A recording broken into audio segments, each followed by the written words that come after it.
Let me paint you a picture. You walk onto a used car lot with a reasonable budget, maybe $8, $10, $12,000, and the salesperson steers you straight toward the same trucks everyone else is looking at. A beat-up F-150 with questionable history, a high-mileage Silverado that's been through 3 owners, a Tacoma priced like it's made of gold because, well, everyone knows Tacomas hold their value, and you walk away feeling like your only options are to overpay, settle, or wait. But here's what that salesperson doesn't tell you, and honestly probably doesn't even know themselves. There are trucks sitting on those same lots, listed on Facebook Marketplace, parked in driveways with a handwritten price on the windshield that are mechanically superior to half the popular options people are fighting over. Trucks that were built to last, engineered without the complexity that kills modern powertrains, and priced low for one reason and one reason only. People don't know what they're looking at. That gap, between what something is actually worth and what the market thinks it's worth, that's where real value lives. And today, we're going straight to it. 5 trucks that are criminally underappreciated, hiding in plain sight, and waiting for the buyer who actually does their homework. Let's get into it.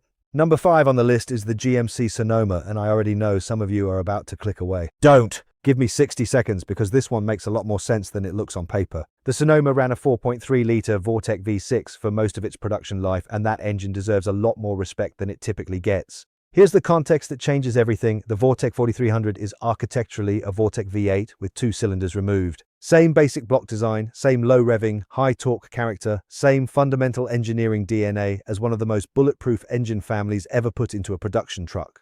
What that means in practice is that you're getting a motor that feels more like a tractor engine than a car engine. It just pulls smoothly and consistently without working particularly hard to do it. And when an engine isn't working hard, it lasts. Simple as that. There are no turbos on this motor, no variable valve timing, no active cylinder management, no direct injection systems that carbon up over time, no dual clutch anything. It is a pushrod V6 with a throttle body, and it does exactly what it's supposed to do for a very, very long time. The Sonoma community online has a joke that gets repeated constantly, and it goes something like this. Everything on the truck will eventually give up, except the engine and transmission. The door handles will crack and fall off, the interior plastics will fade and rattle. The radio will stop working on one channel and then stop working entirely. The headliner will sag. The power windows, if equipped, will become manual windows whether you want them to or not. But that drivetrain, that 4.3 and the transmission behind it, those will quietly roll past 250,000, past 300,000 miles, without drama, without major expense, without asking much of anything from you beyond regular oil changes and basic fluid maintenance. That's the deal with the Sonoma. The wrapper ages, the engine doesn't.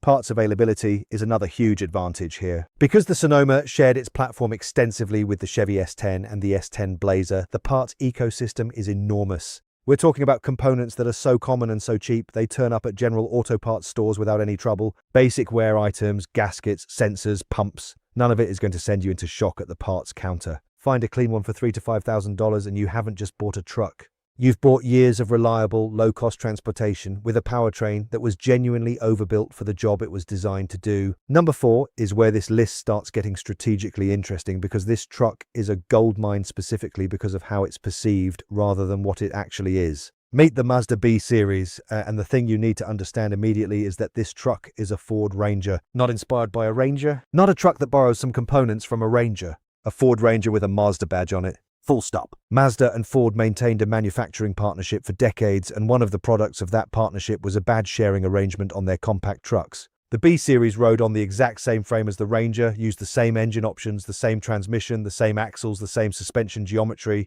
You could swap parts between the two vehicles freely because they were, underneath everything, the same vehicle. Mazda contributed different exterior sheet metal and their own interior touches, but the mechanical package was identical. So here's the obvious question. If they're the same truck, why does the B Series sell for less? Market psychology. That's it. People shopping for used compact trucks search for Ford Ranger and they find Ranger listings. They compare Ranger to Ranger, they compete with other Ranger buyers, and prices get pushed up by that demand. The Mazda B Series doesn't benefit from that name recognition. People who don't know what it is scroll past it. People who do know what it is, and there aren't many of them, quietly scoop them up for less. The B Series community calls this phenomenon avoiding the Ranger tax, and it's real. Documented, consistent, and completely exploitable if you know to look for it. Now, within the B-Series lineup, the variant most worth hunting down is the BT300, the 2.3-litre four-cylinder version. This is the simplicity first choice. Fewer moving parts, better fuel economy, and a level of mechanical straightforwardness that makes long-term ownership genuinely low stress. It's not going to win any drag races, and it's not going to tow a fifth-wheel trailer. But for the buyer who needs a reliable, affordable, easy-to-maintain truck that won't drain their bank account every time something needs attention, this is exactly that truck. The parts catalogue is the Ranger catalogue.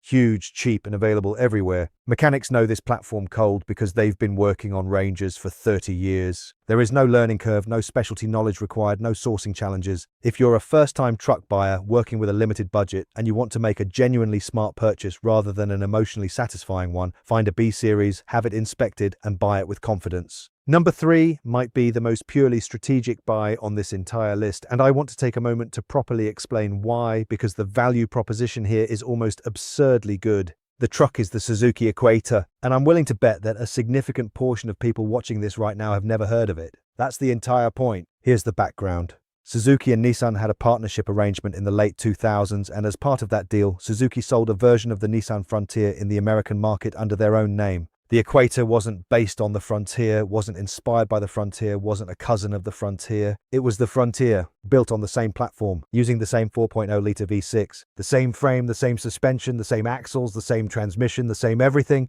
Nissan built it, Suzuki put their badge on it, and that was the extent of the difference between the two trucks. Suzuki exited the US market in 2012, and the Equator went with them. Production ended, the name disappeared, and most of the buying public forgot it had ever existed. Which means that right now, these trucks sell at a real, meaningful discount compared to equivalent Frontiers. Not because there's anything wrong with them, not because they're less reliable, not because parts are harder to find, but purely because buyers don't recognize the nameplate and therefore don't compete for them the way they compete for Frontiers. Let that sink in for a second. Same truck, lower price. The only variable is the badge. Every single Nissan Frontier part fits the Equator. The entire Frontier parts ecosystem, which is large and affordable thanks to nearly a decade of minimal platform changes, applies completely. You bring your Equator to any mechanic who knows Nissan trucks and they're looking at a Frontier. No confusion, no specialty sourcing, no markup for obscure parts. There's an additional benefit that Equator owners love to bring up: insurance. Because insurers price premiums partly based on the vehicle's value and partly based on how frequently that model gets stolen or involved in claims, the Equator often comes in cheaper to insure than a comparable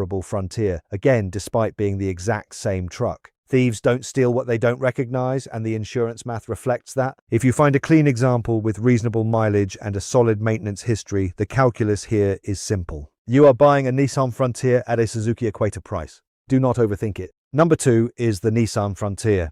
And before anyone points out that the Equator was already a Frontier, yes, we've established that. But the Frontier itself earns its own spot on this list, and the specific year range matters enormously. We are talking 2011 and newer, and here's exactly why that cutoff exists. Pre-2011 Frontiers had a serious, well-documented problem. The radiator on these trucks was designed in a way that allowed engine coolant to migrate into the automatic transmission fluid under certain failure conditions. The result was a destroyed transmission that was both expensive to repair and easy to miss until it was too late. The Frontier community named this failure the SMOD, strawberry milkshake of death, a reference to the pinkish, milky appearance of the contaminated fluid. It became infamous in truck forums and rightfully scared buyers away from earlier examples. In 2011, Nissan addressed the radiator design and resolved the issue. From that year forward, the Frontier lost that problem entirely and became something different, one of the most dependably reliable mid-sized trucks on the used market, full stop. The engine in these trucks is the 4.0-litre VQ40DE V6, and it runs a timing chain rather than a timing belt. This distinction matters more than most casual buyers realize.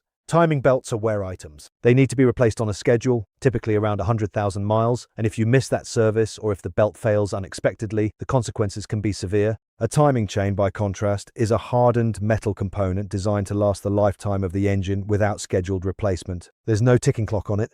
No surprise service interval, no bill you didn't plan for. The chain is one less major expense category to worry about, and over a decade of ownership, that adds up to real money. The Frontier also gets praised consistently for how easy it is to maintain at home or at an independent shop. The oil filter placement, mounted at the front of the engine, easily accessible, facing straight out, sounds like a minor detail until you've owned trucks where oil changes are an exercise in frustration. On the Frontier, it takes 10 minutes, clean and done. That kind of practical thoughtfulness in the engineering shows up everywhere once you start paying attention, and it reflects a truck that was designed to be owned for a long time. Because the Frontier platform saw minimal changes across nearly a decade, the parts supply is enormous and well priced. Aftermarket support is strong. Mechanics are familiar with the platform. These trucks regularly reach 200,000 miles, 250,000 miles, even 300,000 miles with nothing beyond consistent maintenance. At current used market pricing, the value to reliability ratio here is genuinely difficult to beat. Number 1. And honestly, if you've spent any time researching used trucks seriously, this pick isn't going to surprise you.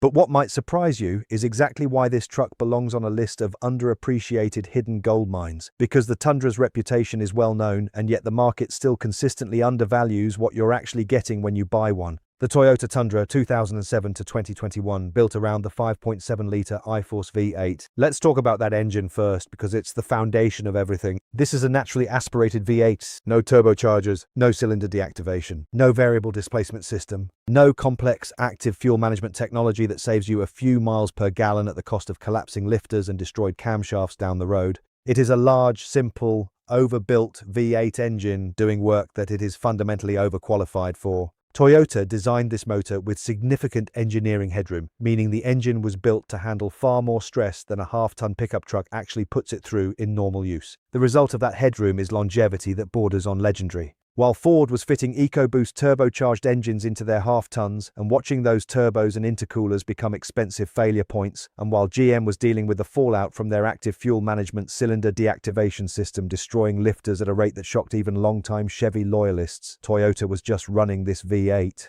quietly, reliably, letting owners rack up miles without drama. The million-mile Tundra is not an internet legend.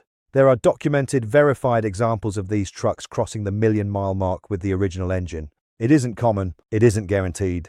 But the fact that it's even possible, that the engine is capable of that kind of longevity under real-world conditions, tells you something fundamental about how it was engineered. You can't fake a million miles. The transmission on these trucks deserves specific attention as well. Tundra owners who do heavy towing consistently praise how the automatic handles sustained high-load conditions. You can tow at or near maximum rated capacity in summer heat for extended periods, and the transmission manages the thermal load without complaint. That capability is genuinely rare. Many competing trucks from this era show transmission stress under those exact conditions. The Tundra handles it routinely. Now, the honest part, the Tundra costs more on the used market than everything else on this list. The reputation is real, it's earned, and buyers know it, which means it's priced in. You're not going to find a pristine 2012 Tundra for $4,000. The market is smarter than that. But here's the reframe that makes the Tundra a goldmine rather than just an expensive choice. Compare it not to other used trucks at the same price point, but to what a newer truck with a complex, modern powertrain is going to cost you 5 years from now.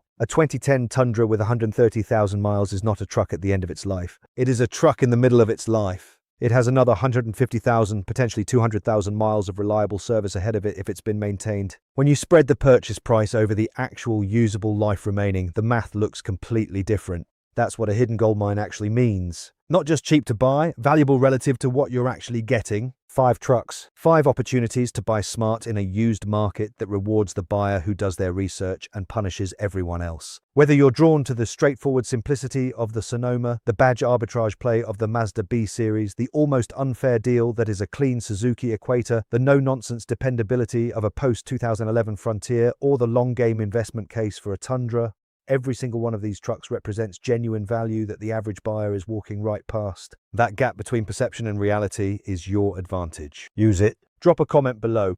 Which one would you actually go after, and what's your budget looking like? I read the comments and I genuinely want to know. If this video helped you see the used truck market differently, hit the like button. It makes a real difference for this channel. Subscribe if you want more content like this because there's plenty more coming. See you in the next one.